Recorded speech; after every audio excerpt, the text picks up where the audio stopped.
दोस्तों नमस्कार, स्वागत है आपका यूट्यूब चैनल एबी टेक में। आज 21 अगस्त 2024 और जान लेते हैं आज की महत्वपूर्ण खबरें जो आज के प्रमुख समाचार पत्रों पर छाई हुई हैं और आप लोगों के लिए बहुत ही इम्पोर्टेंट हैं। सबसे बड़ी अपडेट यहाँ पर देख पा रहे होंगे कि अब सीधी भर्तियों में भी लागू होगा आरक्षण। अभी हाल ही में आपने देखा होगा कि यूपीएससी ने लैटरल एंट्री के आधार पर भर्तियाँ की थी जिसमें 45 पद थे। विपक्ष ने इसका भारी विरोध किया क्योंकि इसमें कोई भी रिजर्वेशन नहीं दिया गया था और यही कारण है कि यहाँ पर कल प्रधानमंत्री नरेंद्र मोदी ने इन भर्तियों को रद्द कर दिया है और अब यहाँ पर लिखा है कि विज्ञापन दोबारा जारी होगा और सीधी भर्तियों में भी आरक्षण लागू किया जाएगा। उसी के बारे में अपडेट है कि केंद्र सरकार के शीर्ष पदों पर लेटरल एंट्री यानी सीधी भर्ती में भी आरक्षण की व्यवस्था लागू होगी। संघ लोक सेवा आयोग ने सरकार के आग्रह पर 45 पदों पर सीधी भर्ती का विज्ञापन निरस्त कर दिया है। केंद्रीय कार्मिक राज्य मंत्री जितेंद्र सिंह ने मंगलवार सुबह ही आयोग की अध्यक्ष प्रीति सूदन को पत्र लिख करके विज्ञापन रद्द करने का आग्रह किया था ताकि कमजोर वर्गों को सरकारी सेवाओं में उचित प्रतिनिधित्व दिया जा सके। केंद्रीय सूचना एवं प्रसारण मंत्री अश्विनी वैष्णव ने शाम को बताया कि पीएम नरेंद्र मोदी ने यूपीएससी के जरिए सीधी भर्ती में आरक्षण सिद्धांतों को लागू करके बाबा साहब बी.आर. अम्बेडकर की ओर से तैयार संविधान के प्रति प्रतिबद्धता जताई है। वैष्णव ने कहा कि सामाजिक न्याय को लेकर के पीएम मोदी की प्रतिबद्धता के कारण राष्ट्रीय पिछड़ा वर्ग आयोग को संवैधानिक दर्जा दिया गया है। तो कुल मिलाकर के यहाँ पर बात यह है कि ये विज्ञापन जो 45 पदों पर हुआ था इसको फिलहाल रद्द कर दिया गया है और अब आने वाले समय में सीधी भर्तियों में भी रिजर्वेशन लागू किया जाएगा। अगली अपडेट है सिपाही भर्ती परीक्षा को लेकर के। आप लोग जानते हैं 23 तारीख से इसकी परीक्षाएं होनी है, लेकिन उससे पहले करीब 20,000 ऐसे आवेदक हैं जो संदिग्ध बताए जा रहे हैं पुलिस भर्ती बोर्ड की नज़र में।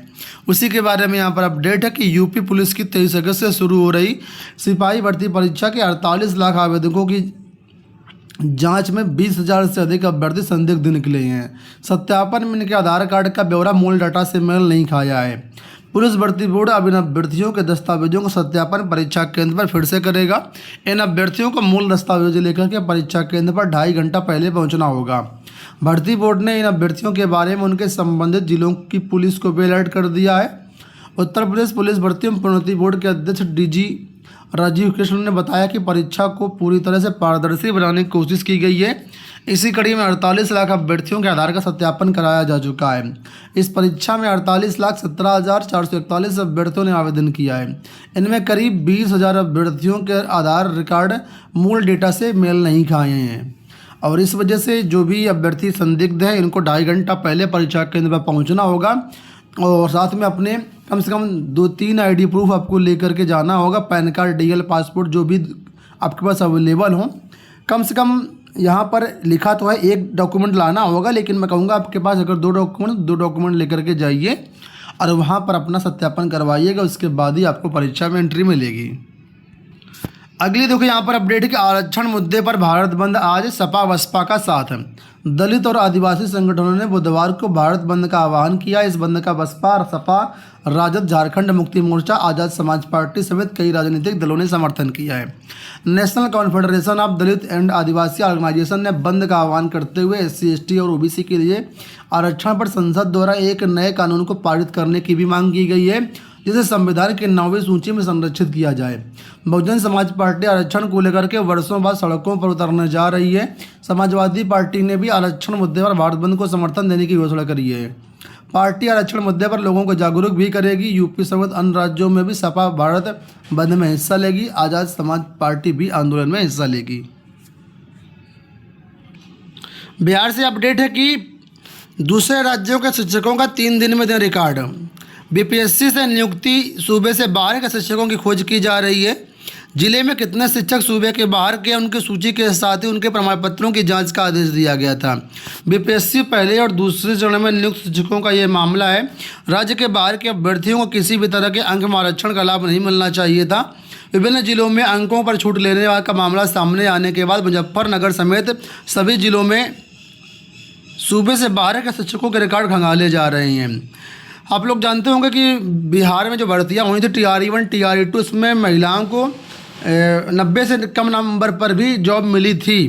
तो ऐसे शिक्षकों को यहाँ पर ढूंढा जा रहा है और कई लोगों की सेवाएं बर्खास्त की जा चुकी हैं जिनके 90 से कम नंबर थे। साथ में बिहार में दिया गया कि 2000 कृषि समन्वयक की नियुक्ति जल्द। राज्य में कृषि समन्वयकों के लिए 2000 से ज़्यादा पदों पर शीघ्र नियुक्ति की जाएगी। इसके लिए जल्द ही विज्ञापन प्रकाशित किया जाएगा।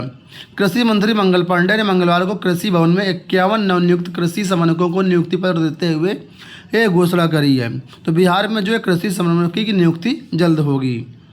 अगली देखो यहाँ पर अपडेट है कि एसएससी ने जारी किया जेईई भर्ती परीक्षा का रिजल्ट। कर्मचारी चयन आयोग ने जूनियर इंजीनियर परीक्षा 2024 के पेपर 1 का परिणाम जारी कर दिया। इसमें 16,223 अभ्यर्थी पेपर 2 के लिए क्वालिफाई हुए हैं। तो ये रिजल्ट आप लोग एसएससी की वेबसाइट से चेकआउट कर सकते हैं। यहाँ पर देखिए अपडेट है कि पीसीएसजे में सफल अभ्यर्थियों का जल्द हो सकता है इंटरव्यू। तो उत्तर प्रदेश लोक सेवा आयोग पीसीएसजे 2022 मुख्य परीक्षा के संशोधित परिणाम में सफल घोषित किए गए 5000 अभ्यर्थियों के लिए इंटरव्यू इसी माह हो सकता है। मतलब इसकी इसी माह तारीखें जारी की जा सकती हैं। आयोग एक ही दिन 5 अभ्यर्थियों का साक्षात्कार करवाएगा। यूपीएससी ने पीसीएसजे मुख्य परीक्षा की 50 उत्तर पुस्तिकाओं की बदला बदली के विरोध में संशोधित परिणाम जारी किया। तो इसमें 5 अभ्यर्थियों को क्वालिफाई किया गया था इंटरव्यू के लिए। तो जो अभ्यर्थी क्वालिफाई हुए उनका इंटरव्यू की डेट इसी महीने जारी होने की संभावना है। 69,000 शिक्षक भर्ती से जुड़ी हुई अपडेट है कि शेड्यूल जारी करने की मांग को लेकर के अभ्यर्थियों ने घेरा शिक्षा निदेशालय। बेसिक शिक्षा विभाग से जुड़े 69,000 शिक्षक भर्ती मामले को लेकर के मंगलवार को अभ्यर्थियों ने शिक्षा निदेशालय का घेराव किया।